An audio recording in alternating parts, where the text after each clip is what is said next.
Israel has no oil, no large rivers, no friendly neighborhood, no strategic depth. It is smaller than New Jersey, surrounded for most of its existence by enemies, born into war, forced to fight for survival before it even had a currency. And yet today, Israel produces more tech startups per capita than almost any country on Earth, more NASDAQ-listed companies than any nation outside the United States and China, home to breakthroughs in cybersecurity, artificial intelligence, medical devices, semiconductors, and defense technology. Israel is not supposed to look like this. If history were fair, Israel should be poor, militarized, and permanently unstable. Instead, it became one of the most concentrated innovation engines in human history. Not because it is peaceful, not because it is large, not because it is resource-rich. Israel became a tech superpower because it built a society optimized for problem-solving under pressure, and pressure has never left. From the moment Israel was created in 1948, it faced an existential reality: lose a war, and the country disappears. There is no fallback plan, no hinterland, no empire to retreat into. This shaped Israeli thinking at every level. Most countries optimize for comfort. Israel optimized for survival. Survival requires speed. Survival requires adaptation. Survival requires constant reinvention. Those instincts eventually spilled out of the military and into the economy. But first, Israel had to build a population. Israel's early citizens did not arrive as a single unified culture. They arrived as fragments: Holocaust survivors from Europe, refugees expelled from Arab countries, immigrants from Russia, Ethiopia, Iran, Iraq, Yemen, Morocco, and later the former Soviet Union. Different languages, different education levels, different trauma. Most new states try to homogenize their populations slowly. Israel didn't have time. It had to turn chaos into functionality immediately. That necessity created something unusual: a society that treats improvisation as normal. In many countries, deviation from procedure is punished. In Israel, rigid procedure often gets you killed, so people learn early to question instructions, to challenge authority, to propose alternatives, to argue. Israeli culture is famously argumentative. Meetings are loud, hierarchy is thin. Junior engineers openly challenge senior engineers. Soldiers argue with commanders. Students argue with professors. From the outside, it looks dysfunctional. From the inside, it acts as a constant stress test for ideas. Bad ideas don't survive long. Good ideas get sharpened through confrontation. This cultural trait becomes explosive when combined with technology. But culture alone doesn't build a tech superpower. Israel also built one of the most unusual military systems on Earth: universal conscription. Most Israelis serve in the military at a young age, not in ceremonial roles, in real operational units: cyber intelligence, signals intelligence, electronic warfare, surveillance, data analysis, AI-assisted targeting. Israel's military isn't just about guns and tanks. It is a massive technology incubator. Young conscripts are given responsibility that would terrify corporations. Teenagers managing systems that track missile launches. 20-year-olds building cyber tools that penetrate hostile networks. Failure has consequences. Success saves lives. That environment accelerates learning brutally fast. By the time many Israelis enter civilian life in their early 20s, they already have leadership experience, systems engineering experience, security clearance, experience building tools under extreme constraints. They don't look like typical graduates. They look like startup founders who have already lived through multiple product launches. The military also builds dense social networks. Elite units become lifelong networks of founders, engineers, investors, and executives.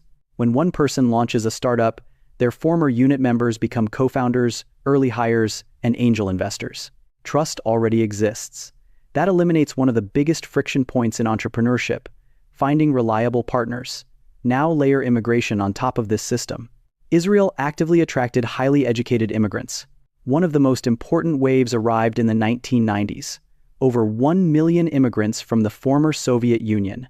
Scientists, engineers, doctors, mathematicians, physicists, people trained in hard science. Israel suddenly absorbed an enormous technical workforce. But Israel didn't try to place them all into government jobs. It pushed them into the private sector, into startups, into applied research, into commercialization. This timing coincided perfectly with the rise of the internet and personal computing. Israel found itself with talent, urgency, and a global tech wave. But talent without capital goes nowhere. So Israel solved another problem: venture funding. In the early 1990s, Israel had almost no venture capital industry. Startups existed, but financing was scarce. The government launched a program called Yozma.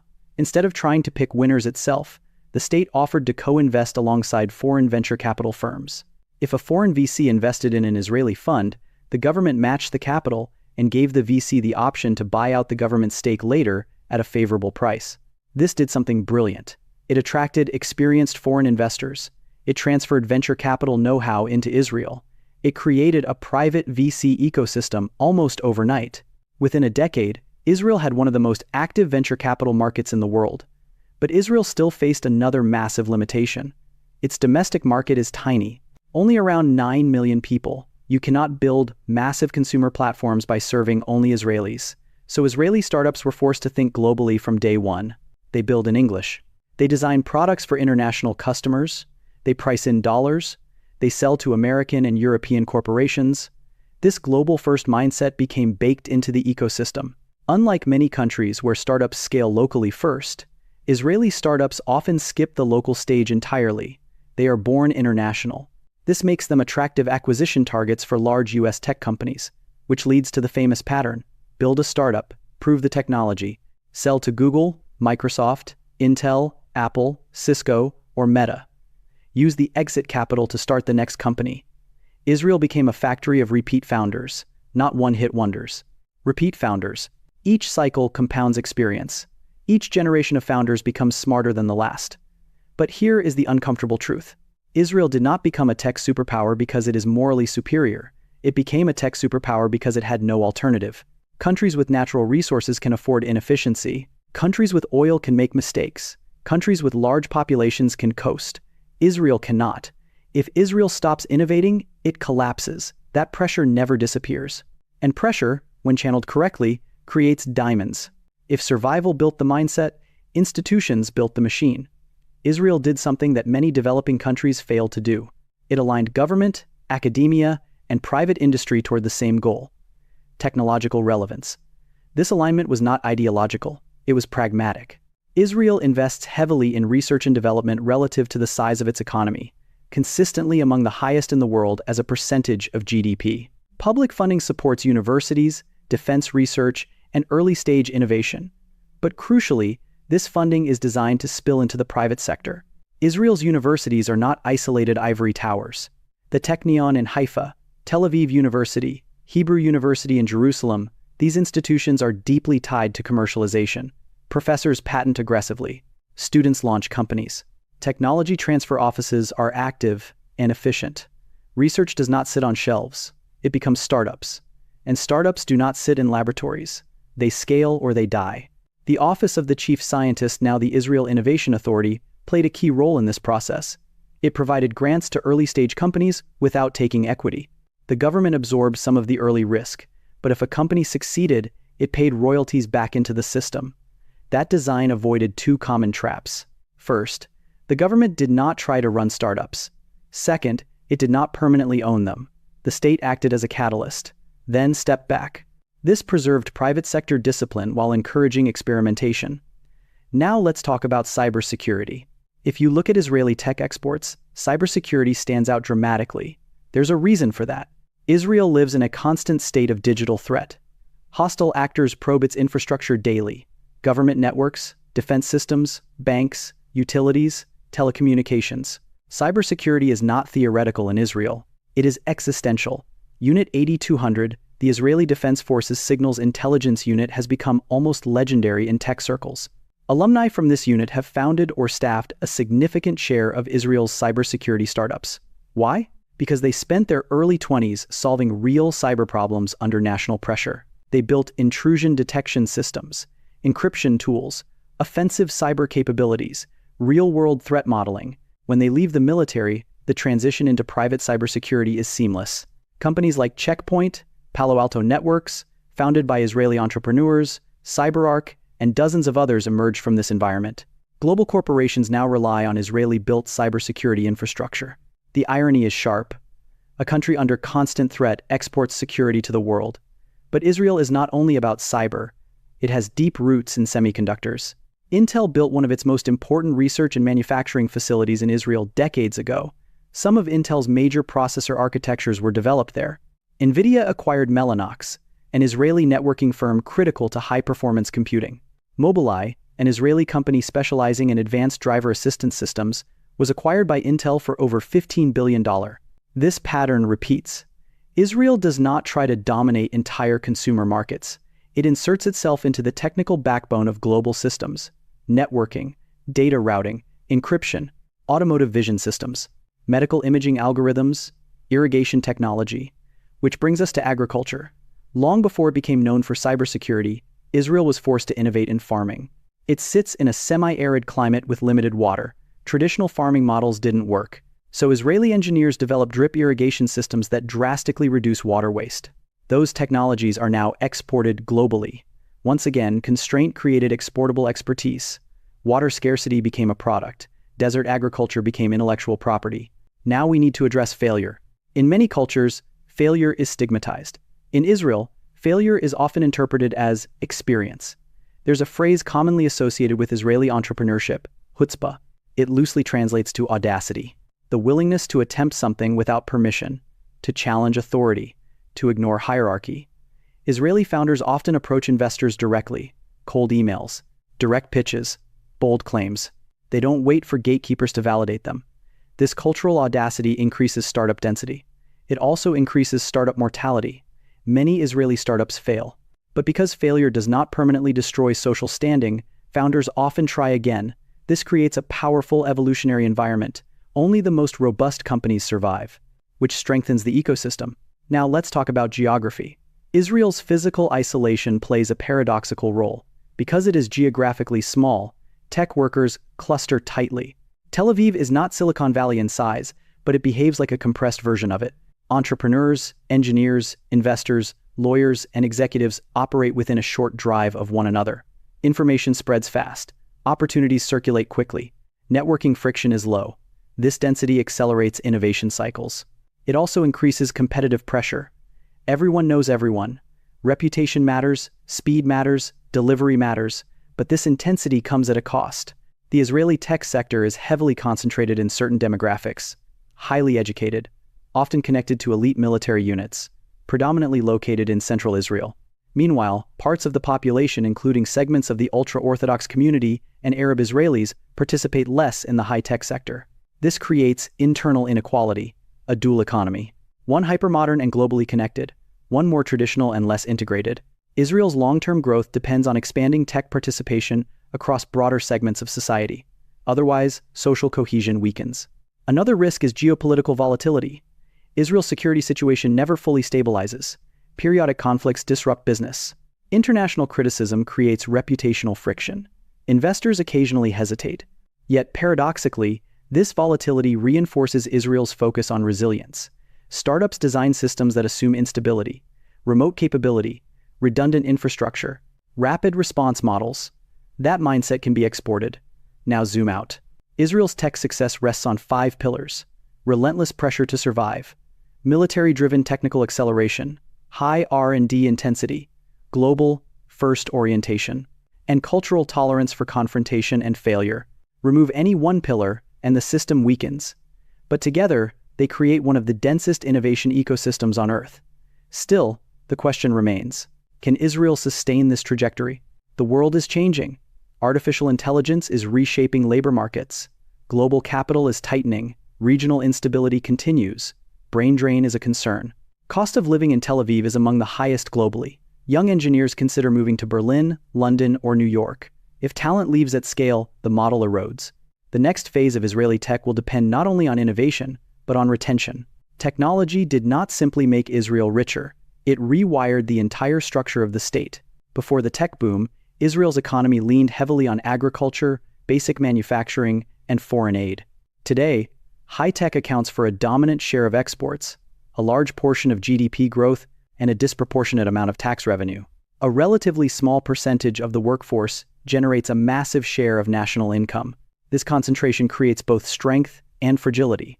Strength, because high-value industries scale quickly. Fragility, because dependence on one sector always carries risk. Israel understands this, which is why it continuously pushes into adjacent fields: artificial intelligence, biotech, quantum computing, climate technology, space systems, defense tech hybrids. The strategy is not to pick a single future. The strategy is to always be early in many futures. This is the same logic Israel applied militarily for decades. Never assume one line of defense will hold. Layer defenses. Layer technologies. Layer options. Another often misunderstood aspect of Israel's success is its relationship with foreign capital. Israel is not anti-globalization. It is hyper-globalized. American tech giants operate major R&D centers in Israel. Google, Microsoft, Apple, Meta, Amazon, Intel, Nvidia. These companies don't come for cheap labor. Israeli labor is expensive. They come for brains and proximity to innovation. This creates a powerful feedback loop. Israeli engineers gain experience inside global corporate structures. They learn how massive organizations scale. They then leave and apply that knowledge to startups. Those startups get acquired by the same corporations. Cycle repeats. Israel effectively outsources part of Silicon Valley's innovation engine to the Middle East. Now let's address the uncomfortable political layer. Israel's security posture indirectly subsidizes its tech ecosystem. Defense spending produces technologies that spill into civilian markets. Surveillance algorithms become medical imaging tools. Drone navigation becomes logistics software. Signal processing becomes telecom optimization. In peaceful countries, defense R&D is often isolated. In Israel, it is porous. This blurring of military and civilian tech raises ethical debates. But economically, it accelerates innovation. War is a terrible teacher, but it teaches quickly. Another driver is sheer national narrative. Israelis grow up hearing that the country's survival depends on being smarter, not bigger, not richer in resources. Smarter. This belief becomes internalized. Kids are pushed toward science, math, engineering, problem solving, not because it is fashionable, but because it is framed as patriotic. That framing matters. Most countries struggle to convince teenagers that engineering is cool. Israel ties engineering to national survival. That is a powerful motivator, but success breeds new problems.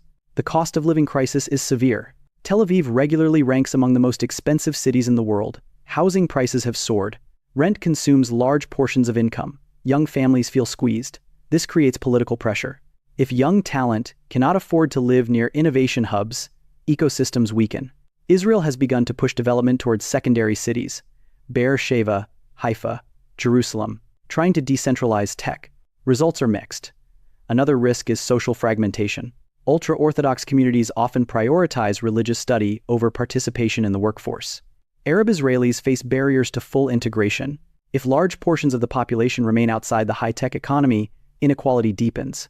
And inequality eventually becomes instability. Israel's leadership increasingly frames workforce integration as a national security issue. Because in Israel, everything eventually becomes a national security issue. Then there is geopolitics. Regional tensions never disappear. War risk never falls to zero. Foreign investors price this risk in. Israel's resilience has historically compensated. But no model is invincible. If Israel were ever perceived as structurally unstable, capital would flee. That has not happened. Yet. Which brings us to the central paradox.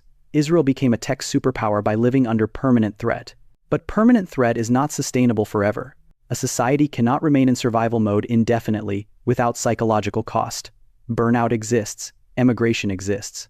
Israel must now learn how to transition from survival-driven innovation to stability-driven innovation. That is a harder transformation than it sounds. Because survival pressure is a powerful engine. Comfort is not. So what is the real lesson of Israel? It is not that everyone should copy Israeli culture. It is not that mandatory military service creates startups. It is not that conflict produces prosperity. The real lesson is that extreme constraints can be converted into extreme advantages if institutions are designed correctly. Israel took small size, hostile neighbors, resource scarcity, population diversity, and turned them into global orientation, military-civilian tech transfer, high R&D intensity, dense entrepreneurial networks. Most countries try to hide their weaknesses. Israel weaponized them. That mindset is rare. Most nations spend enormous energy pretending to be great. Israel spent energy becoming useful. And usefulness scales. Israel does not dominate the world. It does not control shipping lanes. It does not issue a reserve currency. It does something more subtle. It embeds itself inside the technological nervous system of modern civilization. Phones, cars, hospitals, banks, power grids, airports, all quietly run Israeli-born code and components. That is a different kind of power, not visible, but deeply embedded.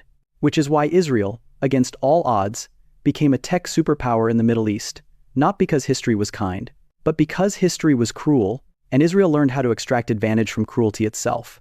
If you enjoyed this deep dive into how nations turn pressure into power, consider subscribing to Wealth of Nations TV, because the future belongs to countries that know how to build when the world is on fire. And Israel is one of the best case studies we have.